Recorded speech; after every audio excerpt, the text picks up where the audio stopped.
ఇది ఒక పేపర్. ఇది చాలా నిర్మలంగా నిశ్చలంగా ఉంటుండాలి. ఎట్టి దుర్గంధము కాని ఎట్టి చెడులు కాని ఈ పేపర్ లో లేదు. క్రమక్రమేణా ఇది మిఠాయి అంగడికి చేరుతుంది. ఇందులో కొన్ని పకోడాలు పొట్టం కట్టి ఇది అమ్మినప్పుడు ఈ ఏ దోషము లేక ఏ దుర్గంధము లేనటువంటి ఈ పేపరు పకోడాల వాసనగా పొందుతుంది. ఇదే పేపరు ఒక డ్రై ఫిష్ వాడి దగ్గరికి పోయి చేరితే దాంట్లో డ్రై ఫిష్ అంతా పొట్టం కట్టి ఈ డ్రై ఫిష్ వాసన ఈ పేపర్ కు చెందుతుంది. ఇదే పేపరు పరిమళంతో కూడినటువంటి యొక్క పుష్పములు చేరి పొట్టం కట్టినప్పుడు ఆ యొక్క సుగంధమైనటువంటి యొక్క వాసన మానవునికి వెళ్తుంది.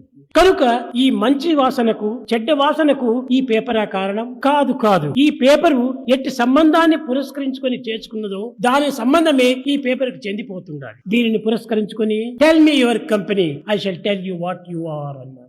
ఎట్టి వారి సంఘముతో మనం కూడుతుంటామో, ఎట్టి పదార్థముల యొక్క స్నేహంతో మనం చేరుతుంటామో దాని యొక్క ప్రభావము మానవుని యందు ప్రవేశిస్తుంది.